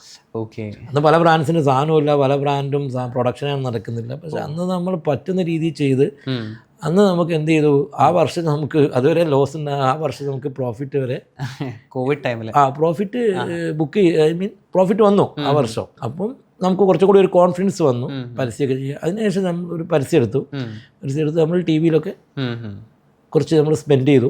കുറച്ച് മാഗസീനിലും കുറച്ച് ടി വിയിലും പിന്നെ ഡിജിറ്റലിലൊക്കെ സ്പെൻഡ് ചെയ്തു. അപ്പോൾ അതോടുകൂടി കുറച്ചും കൂടെ പിന്നെ നമ്മൾ ചെയ്ത ഇന്നോവേറ്റീവ് പ്രോഡക്ട്സ് ഇറക്കുക. പിന്നെ ഞങ്ങളൊരു സ്ട്രാറ്റജി ഉണ്ട്. നമ്മൾ എപ്പോഴും മാർക്കറ്റിൽ ഇപ്പം ഒരു പ്രോഡക്റ്റ് 5-6 ബ്രാൻഡ് ഉണ്ടാവും. ഇതേ പ്രോഡക്റ്റ് അതുപോലെ നമുക്ക് ലോഞ്ച് ചെയ്ത് കഴിഞ്ഞാൽ ഒരു പുതിയ ബ്രാൻഡിനെ സംബന്ധിച്ചിടത്തോളം അവിടെ അത് ആക്സെപ്റ്റ് ചെയ്യില്ല. ഷോപ്പുകളിൽ ആക്സെപ്റ്റ് ചെയ്യില്ല, കസ്റ്റമർ ആക്സെപ്റ്റ് ചെയ്യുന്ന രണ്ടാമത്തത്. പക്ഷേ ഷോപ്പിൽ തന്നെ പറയും ഇത് ഇത്രയും ബ്രാൻഡ് ഇവിടെ ഉണ്ട്, പിന്നെ ഞാൻ എന്തിനാണ് ഇത് എടുക്കുന്നത്, അല്ലെങ്കിൽ ഇത് ഈ കാറ്റഗറി ഇപ്പം മൂവ്മെൻറ്റേ കുറവാണ്, ഇതല്ലെങ്കിൽ പിന്നെ സീസണിലാണ്, ഇത് നിങ്ങൾക്ക് ആകെ പോവുക വേനൽക്കാലത്തേ പോവുള്ളൂ, ബിവറേജസ് കാറ്റഗറി. അപ്പോൾ അവിടെ ഇപ്പോൾ നമ്മൾ എന്ത് ചെയ്യുമെന്ന് പറഞ്ഞു കഴിഞ്ഞാൽ ഒരു ഇന്നോവേഷന് ഒരു ഡിഫറൻസ് കൊണ്ടുവരും. അങ്ങനെ ഞാൻ ഇറക്കിയൊരു പ്രൊഡക്റ്റിൻ്റെ സക്സസ് ആയതുകൊണ്ട് ഇപ്പോൾ വേണമെങ്കിൽ ഞാനതും പറയാം. അത് ഞങ്ങളെ സംബന്ധിച്ച് കോവിഡ് കഴിഞ്ഞപ്പോൾ ഈ സെയിൽ അങ്ങ് ഇരിക്കാൻ തുടങ്ങി. കാരണം പിന്നെ എല്ലാവരും വർക്കിന് പോകാനും എല്ലാവരുടെ കയ്യിലുള്ള പൈസ ഒക്കെ എന്തായി പൈസ എല്ലാം കഴിഞ്ഞ് പിന്നെ എല്ലാവരും പിന്നെ ഈ ഒരു മൂഡ് മാറി. അപ്പോൾ ഈ വീട്ടിലുള്ള ട്രൈ ഔട്ടൊക്കെ കുറഞ്ഞു. അപ്പോൾ പിന്നെ നമ്മളെ സംബന്ധിച്ചിട്ട് കുറച്ചൊരു പ്രശ്നമായി. കാരണം എന്താണെന്ന് പറഞ്ഞു കഴിഞ്ഞാൽ നമുക്ക് കിട്ടേണ്ട ഒരു മിനിമൽ സെയിൽ ഉണ്ടല്ലോ, കമ്പനി റോൾ ചെയ്ത് പോകാനുള്ള, അതിൻ്റെ താഴെ വരാൻ തുടങ്ങി. അങ്ങനെ ഇരിക്കുമ്പോൾ ഒരു നല്ലൊരു പ്രൊഡക്റ്റ്, അതൊരു വല്ലാത്തൊരു ടൈമാണ്, നല്ലൊരു പ്രൊഡക്റ്റ് അനിവാര്യമായിരുന്നു. അതിൽ രണ്ട് ചാലഞ്ച് എന്താണെന്ന് പറഞ്ഞാൽ പ്രൊഡക്റ്റ് നല്ലത് ഫോർമുലേറ്റ് ചെയ്ത് ഇറക്കണം, രണ്ടാമത്തത് അത് സക്സസ് ആവുകയും വേണം. സക്സസ് ആയിട്ടില്ലെങ്കിൽ ഇത് ഒരു വലിയൊരു ലോസിലേക്ക് നമ്മൾ പോകാനുള്ള അപ്പോൾ അവിടുന്ന് എന്ത് ചെയ്യണം എന്നുള്ള ആ സമയത്ത് നമ്മൾ ഡിസിഷൻ എടുക്കേണ്ടി വരും. പക്ഷെ ആ ഒരു ഇതിൽ നിൽക്കുമ്പോൾ മാർക്കറ്റിൽ നോക്കുമ്പോൾ ഒരു സീസണിൽ പോകുന്നൊരു പ്രൊഡക്റ്റാണ് അത്. നോക്കുമ്പോൾ കുറഞ്ഞ ബ്രാൻഡുകളിലെ ഒരു പ്രൊഡക്റ്റ് ഞാൻ നോക്കുമ്പം ഈ fruit flavoured instant drink mix ഉണ്ട്. അതായത് നമ്മൾ ജസ്റ്റ് തണുത്ത വെള്ളത്തിലിട്ട് അത് കലക്കിയാൽ നമുക്ക് ജ്യൂസ് ഒരു ഫീല് വരും. അപ്പോൾ അത് ഞാൻ നോക്കുമ്പോൾ മാർക്കറ്റിൽ കാണുന്നത് വളരെ കുറഞ്ഞ ബ്രാൻഡാണ്. ഒന്ന് ടാങ്കാണ്. ടാങ്ക് എന്ന് പറഞ്ഞാൽ നിങ്ങൾക്ക് അറിയാം, ഇൻ്റർനാഷണൽ ബ്രാൻഡാണ്. അത് പണ്ട് മുതലേ ഗൾഫിൽ നിന്നൊക്കെ കൊണ്ടുവന്ന വലിയൊരു എസ്റ്റാബ്ലിഷ്ഡ്. അപ്പോൾ ആളുകൾ ആ ഒരു പ്രൊഡക്റ്റ് കൺസ്യൂം ചെയ്യുന്നത്, കാരണം അത്രയും വലിയൊരു ബ്രാൻഡുള്ള കാഡ്ബറീസ് ആ ഒരു പ്രോഡക്റ്റ് കൊണ്ടുവരുമ്പോൾ അത് എന്തുണ്ട്, ആ കൺസ്യൂമേഴ്സ് അത് ആക്സെപ്റ്റഡാ. പിന്നെ ഞാൻ നോക്കുമ്പോൾ കാണുന്നത് രസ്ന പണ്ട് മുതലേ ഉള്ളത്. പക്ഷേ രസ്നൊക്കെ ഞാൻ നോക്കുമ്പോൾ മാർക്കറ്റിൽ എല്ലാ സ്ഥലത്തും ഇല്ല. കാരണം പല നെറ്റ്വർക്കിംഗ് ഞാൻ നേരത്തെ പറഞ്ഞല്ലോ, ഈ ഡിസ്ട്രിബ്യൂഷനും നെറ്റ്വർക്കിങ്ങും അതേപോലെ ഇതിൽ വളരെ ഇമ്പോർട്ടൻ്റ് ആണ്. നമ്മൾ ഫുഡാണ്. ഫുഡ് എക്സ്പയർ ആയി കഴിഞ്ഞാൽ നമ്മൾ ഷോപ്പിൽ നിന്ന് റിട്ടേൺ എടുക്കണം, ഡിസ്ട്രിബ്യൂട്ടറിൽ നിന്ന് എടുക്കണം. ഇത് നമ്മൾ കൃത്യമായി ചെയ്തിട്ടുണ്ട്. എത്ര നഷ്ടം വന്നാലും ഞങ്ങൾക്ക് ഒത്തിരി റിട്ടേൺ വന്നിട്ടുണ്ട്. ഇനീഷ്യൽ സ്റ്റേജിൽ വല്ലാതെ വരും ഇത്. കാരണം എക്സ്പയറി 5 മാസം 6 മാസം അല്ല 1 വർഷം ആകുമ്പോൾ ഇത് പോയിട്ടില്ല, തിരിച്ചു വരും. ഇത് നമ്മൾ കൃത്യമായി ഷോപ്പിൽ നിന്ന് അവർക്ക് പൈസ കൊടുത്ത് തിരിച്ചെടുക്കുന്നതിനുള്ള പൈസ അവർ തന്ന പൈസ തിരിച്ചു കൊടുക്കണല്ലേ. അത് ഡിസ്ട്രിബ്യൂട്ടറെ കൊണ്ട് കൊടുപ്പിച്ച് ഡിസ്ട്രിബ്യൂട്ടർക്ക് നമ്മൾ എന്ത് ചെയ്യണം, ആ പൈസ നമ്മൾ കൊടുക്കണം. അപ്പോൾ ഡിസ്ട്രിബ്യൂട്ടർ പോയി നമ്മൾ അത് കൃത്യമായി ഞങ്ങൾ ഇന്നും ചെയ്യുന്നുണ്ട്. അത് വലിയൊരു ഘടകമാണ്. അപ്പോൾ പല ബ്രാൻഡിലും അങ്ങനത്തെ പല ഇഷ്യൂസ് വരുമ്പോൾ എന്താ പറയുക, ഡിസ്ട്രിബ്യൂഷൻ നെറ്റ്വർക്കിൽ ആക്സെപ്റ്റൻസ് കുറയും. അവർ പറയും അവർ റിട്ടേൺ എടുക്കില്ല, ഡിസ്ട്രിബ്യൂട്ടർ പറയും അത് നമ്മളെ കയ്യിൽ പൈസ പോകും. അങ്ങനെയുള്ള പല ചാലഞ്ചുണ്ട്. പല നാഷണൽ ബ്രാൻഡും ഇതിലൊക്കെ ചിലപ്പം റീജിയനിൽ അത്രത്തോളം ഫോക്കസ്ഡ് ആവാതെ വരുന്ന കേസിലൊക്കെ ഉണ്ടാവും. അപ്പം നമ്മൾ അങ്ങനെയൊക്കെ നോക്കിയിട്ട് ഒരു fruit flavoured instant drink mix ഒന്ന് ലോഞ്ച് ചെയ്യാം എന്നുള്ള ഒരു തോട്ട് വന്ന്. അപ്പം ഞാൻ ആലോചിച്ചത്, ഇത് നമ്മൾ ലോഞ്ച് ചെയ്യുമ്പോൾ ഞാനിപ്പോൾ രസ്ന പോലെ അല്ലെങ്കിൽ ഒരു വേറെ ഏതെങ്കിലും ഒരു ബ്രാൻഡിനെ പോലെ ഈ സാധനം ഇറക്കി കഴിഞ്ഞാൽ ഇത് ആളുകൾ നമുക്ക് എങ്ങനെ ഷോപ്പുകളിലേക്ക് ആക്സെപ്റ്റ് ചെയ്യിക്കാൻ പറ്റും. അപ്പോൾ ഞാൻ ആലോചിച്ച് ഇതിലെ ലീഡർ ടാങ്കാണ്. ഈ ടാങ്കിനേക്കാളും ഒരു പോയിന്റ് മുകളിലുള്ള ഒരു പ്രൊഡക്റ്റ് ഇറക്കിയാൽ മാത്രമേ നമുക്കിത് സക്സസ് ആവും. ഇതാണ് ഫസ്റ്റ് തോട്ട്. അപ്പോൾ എന്ത് ചെയ്തു എന്ന് പറഞ്ഞു കഴിഞ്ഞാൽ അതെങ്ങനെ ചെയ്യാൻ പറ്റുന്നു. അപ്പോൾ ഞാൻ ടാങ്കിനെ പറ്റി പഠിച്ചു. ടാങ്കിൻ്റെ ഒരു പ്രത്യേകത എന്താണെന്ന് പറഞ്ഞു കഴിഞ്ഞാൽ 500 ഗ്രാമിന് സാധാരണ മറ്റു ബ്രാൻഡുകളൊക്കെ 4 ലിറ്റർ ഡ്രിങ്കേ ഉണ്ടാക്കാൻ പറ്റുള്ളൂ. നോർമലി അവർ പറയുന്ന ഇൻസ്ട്രക്ഷൻ അനുസരിച്ച് ഇത്ര ഗ്രാം ഇട്ടിട്ട് കലക്കി കഴിഞ്ഞ് കഴിഞ്ഞാൽ ടാങ്കിലാവുമ്പോൾ അത് ഓൾമോസ്റ്റ് ഒരു 5.9 ലിറ്റർ കിട്ടുന്നത്. അപ്പോൾ എന്താ നോക്കുമ്പോൾ 500 ഗ്രാമിന്. അപ്പോൾ ഞാൻ നോക്കുമ്പോൾ അതിൽ അവരൊരു സ്വീറ്റ്നർ ആഡ് ചെയ്യുന്നുണ്ട്. അതായത് നോർമൽ ഷുഗർ 500 ഗ്രാം വെച്ചിട്ട് ഒരിക്കലും 5.9 ലിറ്റർ മധുരം കിട്ടില്ല. ഇതിൻ്റെ ഒരു ഐഡിയൽ കണ്ടീഷൻ എന്താ പറഞ്ഞു കഴിഞ്ഞാൽ മധുരം ചേർക്കാതെ കിട്ടണം. കസ്റ്റമർ ഇതിൽ മധുരം ചേർക്കാൻ പാടില്ല, അല്ലാതെ തന്നെ സ്വീറ്റ്നെസ് കിട്ടണം ഇൻസ്ട്രക്ഷൻ പ്രകാരം. പഞ്ചസാര ചേർത്ത് നിങ്ങൾക്ക് ഡൈല്യൂട്ട് ചെയ്താൽ എത്രയും ചെയ്യാലോ. ആസ് പെർ ഇൻസ്ട്രക്ഷൻ നിങ്ങൾക്ക് ഇത്ര കിട്ടണം. അന്ന് ഈ സ്റ്റീവിയനെ പറ്റി പഠിക്കാൻ തുടങ്ങി. സ്റ്റീവിയ എന്ന് പറഞ്ഞ ഒരു നാച്ചുറൽ സ്വീറ്റ്നറാണ് ടാങ്ക് ഉപയോഗിച്ചത്. സ്റ്റീവിനെ പറ്റി പഠിക്കുമ്പോൾ ഞാൻ നോക്കുമ്പോൾ സ്റ്റീവിയ പല ഗ്രേഡിലുണ്ട്. ഇതൊരു പ്ലാന്റിൽ നിന്ന് വരുന്നതാണ്. അപ്പം ഇത് ഷുഗറിനേക്കാളും 150 to 300 വരെ 300 ടൈംസ് ഒക്കെ എന്ന് പറഞ്ഞാൽ എക്സ്ട്രീമാണ്. അതൊക്കെ എന്ന് പറഞ്ഞു കഴിഞ്ഞാൽ എനിക്ക് അത്ര കിട്ടുമെന്നും എനിക്കറിയില്ല. അപ്പം ആ ഒരു മധുരം വരുന്ന രീതിയിൽ വരെ സ്റ്റീവി അവൈലബിളാണ്. അപ്പോൾ ഇതിന് കിലോന് പിന്നെ 8,000 മുതൽ 10,000 മുതൽ 12,000 മുതൽ 35,000 വരെ ഉള്ളത് കിലോന് വില വരുന്നുണ്ട്. ചിലപ്പോൾ ഒരു പക്ഷേ 35,000 വരെയുള്ളത് ചിലപ്പം 250 ടൈംസ് മധുരം കിട്ടും. എന്നാൽ പോലും ഷുഗറിലോട്ട് കൺവേർട്ട് ചെയ്യുമ്പോൾ ഷുഗറിനേക്കാളും ഷുഗറിൻ്റെ വാല്യൂ വെച്ച് ഇപ്പോൾ 150 ടൈംസ് കിട്ടും എന്ന് വിചാരിക്കുക. ഇതിന് കിലോന് 10,000 ഉണ്ട്. ഷുഗറിൻ്റെ ഒരു കിലോന് ചിലപ്പോൾ 40 രൂപ ആയിരിക്കും. എന്നാൽ പോലും ഇത് ഷുഗറിനേക്കാളും കോസ്റ്റ്ലി ആയി വരും നമ്മളിത് യൂസ് ചെയ്യുമ്പോൾ. അപ്പോൾ ഇതിലുള്ള ഒരു പ്രശ്നം എന്താ പറഞ്ഞു കഴിഞ്ഞാൽ ഈ സ്റ്റീവിയ നമ്മൾ സെലക്ട് ചെയ്യുമ്പോൾ നമുക്ക് വേറൊരു ടേസ്റ്റ് വരാൻ പാടില്ല. ഇത് ആഫ്റ്റർ ടേസ്റ്റോ അല്ലെങ്കിൽ കയ്പോ വരാൻ പാടില്ല. സ്റ്റീവിയക്ക് എന്ന് പറഞ്ഞു കഴിഞ്ഞാൽ ഉള്ളൊരു പ്രശ്നം അതിൻ്റെ ടേസ്റ്റിൽ പിന്നെ ആഫ്റ്റർ ടേസ്റ്റ് വരാം, കയ്പ് വരാം. അപ്പോൾ അതൊരു ചാലഞ്ച്. അപ്പോൾ നമുക്കാണെങ്കിൽ ഇതൊരു പ്രൈസ് ബ്രാക്കറ്റിൽ നിൽക്കുകയും വേണം.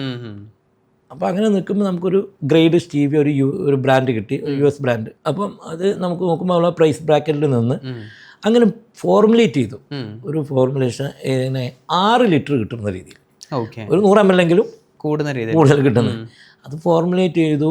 അതോടൊപ്പം തന്നെ ഞാൻ നോക്കിയത് ടേസ്റ്റ് പ്രൊഫൈലും ഇന്ന് മാർക്കറ്റിലുള്ള ഏത് ബ്രാൻഡിനേക്കാളും നന്നാവുന്ന രീതിയിലുള്ള ഫ്ലേവർ. ഇതിൽ 2 ചാലഞ്ച് ഈ പ്രോഡക്റ്റിൽ. ഒന്ന് ഈ പറഞ്ഞ വോളിയം കിട്ടും. ഈ വോളിയം കിട്ടുമ്പോൾ മധുരം മാത്രം കൂട്ടിയാൽ പോടാ, അതിലുള്ള ഫ്ലേവറിൻ്റെ കണ്ടന്റ് കൂടും, എല്ലാം കൂട്ടണ്ടേ. അതിലുള്ള മറ്റ് യൂസ് ചെയ്യുന്ന സാധനങ്ങളൊക്കെ തന്നെ അതിൻ്റെ പെർസെൻറ്റേജ് കൂടണം. അപ്പം അതെല്ലാം അവർക്ക് കോസ്റ്റൊക്കെ അവിടെ വരും നമുക്ക്. പിന്നെ ഈ ടേസ്റ്റിന് ഇതിൽ ഏറ്റവും ഇമ്പോർട്ടൻറ്റ് ഇതിൻ്റെ ഫ്ലേവറാണ്. ഫ്ലേവർ പല വിലയിലും കിട്ടും. അപ്പം നല്ല ഫ്ലേവറിന് നല്ല കോസ്റ്റ് ഉണ്ട്. അപ്പോൾ അവിടെ നമുക്ക് ഫ്ലേവർ കോംപ്രമൈസ് ചെയ്യാതെ കോസ്റ്റിൽ നിൽക്കുകയും വേണം. അങ്ങനെ നമ്മളെ സംബന്ധിച്ചിട്ട് എല്ലാം നമ്മൾ ഇറക്കിയ അന്ന് ഞാൻ 3 വേരിയൻ്റാണ് ഞങ്ങൾ ഇറക്കി. അന്ന് പൈനാപ്പിൾ, മാംഗോ, ഓറഞ്ച്. ആ 3 നല്ലൊരു ഫോർമുലേറ്റ് ചെയ്യാൻ പറ്റി. പിന്നെ പ്രൈസിങ് ആണ്. നമ്മളൊരു പുതിയ ബ്രാൻഡായിട്ട് പോലും അന്ന് ഞങ്ങൾ തീരുമാനം എടുത്ത് ഞങ്ങൾക്ക് ആ ടാങ്ക് അന്ന് വിൽക്കുന്ന MRP 150 റുപ്പീസ്. അതേ MRPക്ക് ഇറക്കാൻ അതേ MRPക്ക് ഇറക്കാൻ തന്നെ ഡിസൈഡ് ചെയ്തു. അത് നമ്മുടെ ഒരു കോൺഫിഡൻസാണ്. അതായത് ഈ ഒരു സാധനം ഇങ്ങനെ ഇറക്കി കഴിഞ്ഞ് കഴിഞ്ഞാൽ ആളുകൾ കൊണ്ട് വാങ്ങിപ്പിക്കാനുള്ള ഒരു ക്വാളിറ്റി പ്രോഡക്റ്റിനുണ്ട്, അഡ്വാൻറ്റേജ് ഈ പ്രോഡക്റ്റിനുണ്ട്. അങ്ങനെ ആ പ്രോഡക്റ്റ് ഇറക്കി, അത് സക്സസ് ആയി. നമ്മളെ സംബന്ധിച്ചിട്ട് നമ്മുടെ ആ ഒരു ടെൻഷൻ റിലീവായി. സീസണിലൊക്കെ നമ്മൾ 25 to 30% സെയിൽ കോൺട്രിബ്യൂഷൻ ഈ പ്രോഡക്റ്റ്. ഇത് ഒരു 5-6 മാസമാണ് സീസൺ ഉണ്ടാവുക. റെയിന് മഴക്കാലത്ത് അങ്ങനെ പോയില്ല. അപ്പോൾ ഈ ഒരു സ്ട്രാറ്റജി ഇനി നമ്മൾ മുന്നോട്ട് ഇപ്പം അതിനുശേഷം ഞങ്ങൾ ഇറക്കിയൊരു പ്രോഡക്റ്റാണ് ഓട്സ്. ഈ ഓട്സ് എന്ന് പറഞ്ഞു കഴിഞ്ഞാൽ പണ്ട് എല്ലാം ഇൻസ്റ്റൻറ്റ് ഓട്സ് ആണ് ഇത്രയും കാലം മാർക്കറ്റിൽ ഇപ്പോഴും ആളുകൾ കൂടുതലും മേടിക്കുന്നത്. ഈ ഇൻസ്റ്റൻറ്റ് ഓട്സിന് കുറച്ച് ഉള്ള പ്രോബ്ലം എന്താണെന്ന് കഴിഞ്ഞാൽ, ഒരു അഡ്വാൻറ്റേജ് എന്താണെന്ന് കഴിഞ്ഞാൽ 2 മിനിറ്റ് കൊണ്ട് ഉണ്ടാക്കുക. ഡിസഡ്വാൻറ്റേജ് എന്താണെന്ന് പറഞ്ഞു കഴിഞ്ഞാൽ അത് ഈ കുറുക്ക് പോലാവും, പെട്ടെന്ന് എന്താവും കുക്കാവുന്നതുകൊണ്ട്. പിന്നെ ടേസ്റ്റും നല്ലൊരു ടേസ്റ്റ് ഫീൽ അതിനുണ്ടാവില്ല. പിന്നെ അതിനൊരു പ്രശ്നം ഗ്ലൈസമിക് ഇൻഡെക്സ്, അതായത് എത്ര പെട്ടെന്ന് ഇതിനെ ബോഡിയിൽ ബ്ലഡ് ഷുഗർ ആയി കൺവേർട്ട് ചെയ്യുന്നത്, ഗ്ലൂക്കോസ് ആയിട്ട്. അപ്പോൾ അത് ഫാസ്റ്റാണ്. അപ്പോൾ ഡയബറ്റിക് ആളുകൾക്ക് പെട്ടെന്ന് സ്പൈക്ക് ഉണ്ടാക്കും. ഏത് ഷുഗർ ഓട്സ് കുടിച്ചു കഴിഞ്ഞാൽ ഇൻസ്റ്റൻറ്റ് ഓട്സ് കമ്പയർ ടു. അതിനുശേഷം ഇപ്പം കുറച്ച് റീസെൻ്റ്ലി ആയിട്ട് നോക്കുമ്പോൾ ഒരു വർഷമായിട്ട് ഞാൻ പഠിച്ചുകൊണ്ട് നിൽക്കുമ്പോൾ അതാണ് നല്ലൊരു ക്ലട്ടേഡ് മാർക്കറ്റാണ്. ഈ ഇൻസ്റ്റൻറ്റ് ഓട്സ് നിറയെ ബ്രാൻഡുണ്ട്. ജംബോ റോൾഡ് ഓട്സ് എന്ന് പറഞ്ഞിട്ടുള്ളൊരു കാറ്റഗറി വരുന്നത്. ഇത് റോൾഡ് ഓട്സ് എല്ലാം റോൾ ചെയ്തിട്ടാണ് ഈ ഇൻസ്റ്റൻറ്റ് ഓട്സും. പക്ഷേ ഇതിൻ്റെ ഒരു പ്രത്യേകത എന്താണ്, അത് ഹോൾ ഗ്രെയിൻ ആണ്. മറ്റേത് ചിലപ്പം ബ്രോക്കണൊക്കെ ഉണ്ടാവും, ഇത് ഫുള്ളായിട്ടുണ്ടാവും. അത് മാത്രമല്ല ഇത് പ്രോസസ്സ് ചെയ്യുമ്പോൾ അധികം കുക്ക് ചെയ്യില്ല. മറ്റേത് അധികം കുക്ക് ചെയ്യുന്നതുകൊണ്ടാണ് നിങ്ങൾക്ക് ഇൻസ്റ്റൻറ്റ് എന്ന് പറഞ്ഞിട്ട്. അപ്പം തന്നെ എന്താ അതിൻ്റെ ടെക്സ്ചർ മാറി, അധികം കുക്ക് ചെയ്യാത്തതുകൊണ്ട് കുറച്ചും കൂടെ എന്തായി നമുക്ക് ഫീൽ ചെയ്യാൻ പറ്റും, അത് കലങ്ങിപ്പോവില്ല. പിന്നെ അതിൽ രണ്ടാമത്തെ ഒരു കാര്യം, അതിലുള്ള ഫൈബർ കുറച്ചും കൂടി റിട്ടൈൻ ചെയ്യും. അപ്പം കുറച്ചും കൂടി ആളുകൾക്ക് എന്താണ് ഈ വയറിനൊക്കെ നല്ലതാണ്. രണ്ടാമത് നമുക്കൊരു ഫുൾനെസ് തോന്നും. ഈ ഫൈബർ കൂടുതലുണ്ടെങ്കിൽ നിങ്ങൾക്ക് കുറച്ച് കഴിക്കുമ്പോഴേക്ക് വയറ് ഫുള്ളായൊരു ഫീൽ കിട്ടും. അപ്പം ഞാൻ മനസ്സിലാക്കി ഇത് നമുക്ക് ഇറക്കി കഴിഞ്ഞാൽ ഒരു ഗ്യാപ്പ് ഉണ്ട്, അധികം ആളുകൾ ഇറക്കിയിട്ടില്ല. ഇൻസ്റ്റൻറ്റ് ഓട്സിലേക്ക് പോയാൽ നമുക്ക് ബുദ്ധിമുട്ടാണ്. അങ്ങനെ നോക്കുമ്പോൾ നമുക്ക് ഈ ഒരു സംഭവം ആളുകളായി വരുന്നേ ഉള്ളെങ്കിൽ പോലും ഇത് ഒരു സ്കോപ്പ് ഉണ്ടെന്ന് മനസ്സിലാക്കി കഴിഞ്ഞ 2025 മാർച്ചിൽ നമ്മൾ ഈ ഇൻസ്റ്റൻറ്റ് ഓട്സ് അല്ല whole grain jumbo rolled oats launch ചെയ്തു. അപ്പോൾ അതും നമ്മളൊരു എന്ത് ചെയ്തു, ഒരു ആളുകൾ യൂസ് ചെയ്തിട്ട് വെച്ചിട്ട് ഒരു ഇൻട്രഡക്ടറി പ്രൈസിലാണ് അത് ഇപ്പോഴും കൊടുത്തുകൊണ്ടിരിക്കുന്നത്. നമ്മളതിലൊരു മാർജിൻ അല്ല നോക്കുന്നത്, കുറച്ച് ആളുകൾ ഇത് യൂസ് ചെയ്യട്ടെ. അതിൻ്റെ ഒരു ഗുണം എന്താണ്, ഇതിപ്പോൾ യൂസ് ചെയ്ത ആളുകൾ പിന്നെ ഇൻസ്റ്റൻറ്റ് ഓട്സിലേക്ക് പോകുന്നില്ല, പിന്നെ അവർ റെഗുലർ ഇതിൻ്റെ, കാരണം ഇതിൻ്റെ ആ ടേസ്റ്റും ഇതിനൊരു എന്താ പറഞ്ഞാൽ 8-10 മിനിറ്റ് കുക്ക് ചെയ്യണം. മറ്റേ 2 മിനിറ്റാണ്, ഇതൊരു 10 മിനിറ്റ് കുക്ക് ചെയ്യണം. പക്ഷെ നല്ല ടേസ്റ്റാണ്. ഗ്ലൈസമിക് ഇൻഡെക്സ് കുറവാണ്. അപ്പോൾ എന്താ പറഞ്ഞു കഴിഞ്ഞാൽ ഇത് കുറച്ചും കൂടി സമയം എടുക്കും. എന്ത് ഗ്ലൂക്കോസായി കൺവേർട്ട് ചെയ്യാം. അപ്പോൾ ഡയബറ്റിക് ആളുകൾക്ക് നല്ലതാണ്, കുറച്ചും കൂടി ഫൈബർ ഉണ്ട്. ഇപ്പോൾ വെയിറ്റ് കുറയ്ക്കുന്നവർക്കൊക്കെ ഇത് കുറച്ച് കഴിക്കുമ്പോഴേക്ക് വയറ് ഒരു ഫുള്ളായ ഫീൽ വരും. ഞങ്ങൾ ആ ഒരു അതിനനുസരിച്ച് ഞങ്ങൾ 1-2 ആഡ് എടുത്തിട്ടുണ്ട്. അപ്പോൾ അത് ഞങ്ങൾ പ്രൊമോഷൻ തുടങ്ങിയിട്ടുണ്ട് ഡിജിറ്റലിലൊക്കെ. ഓക്കെ. ഇപ്പം സാറ് പറഞ്ഞ അനുസരിച്ച് ഇപ്പം നമ്മൾ കസ്റ്റമേഴ്സിൻ്റെ കേസ് പറഞ്ഞിട്ടുണ്ടായിരുന്നല്ലോ.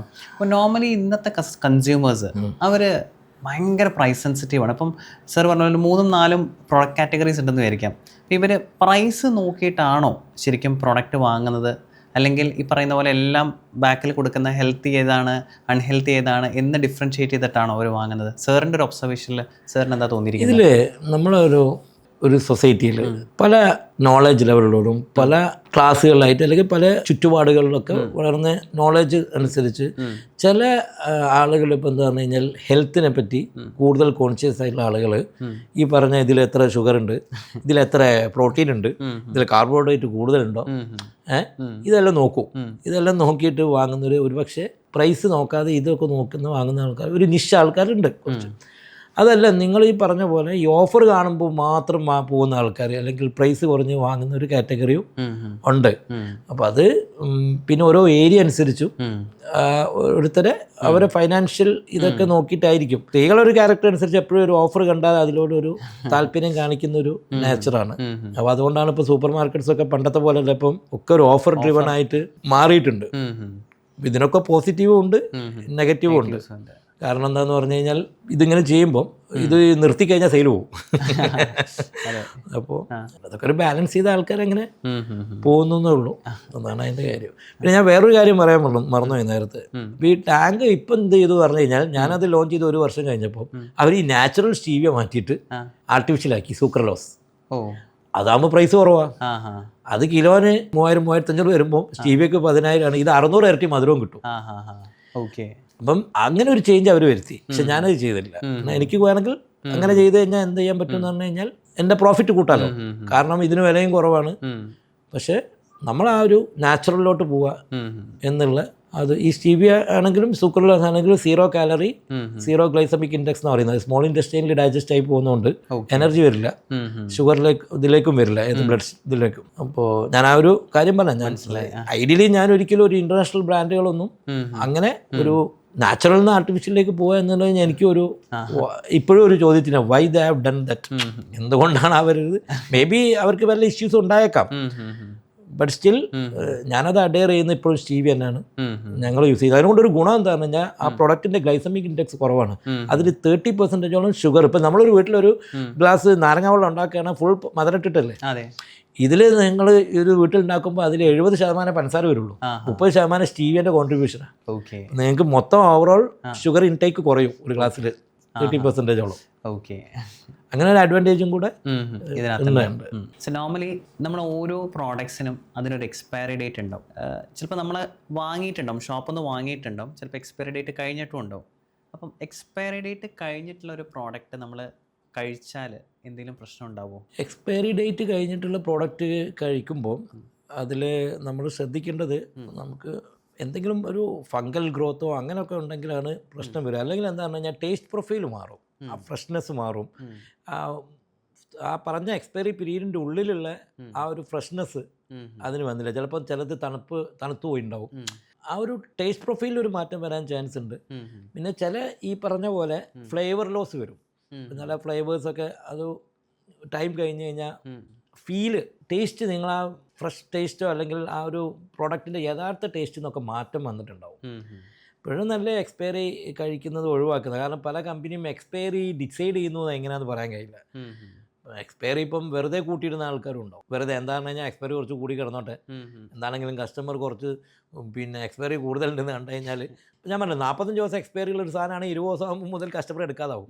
12 മാസം ഉള്ളതാണെങ്കിൽ അവൻ ചിലപ്പോൾ 10 മാസം വരെ സാധനം മേടിക്കും. അതെ, അപ്പം കുറച്ചൊന്ന് കൂട്ടിയിരുന്ന ഒരു തന്ത്രമാണ്. അപ്പം നല്ല നല്ല ബ്രാൻഡുകളൊക്കെ ആണെങ്കിൽ എക്സ്പയറി കഴിഞ്ഞാലും ചിലപ്പോൾ 1-2 മാസം ഫ്രഷ്നെസ് ഉണ്ടാവുന്ന രീതിയിൽ ചെയ്യുന്നവരുണ്ട്.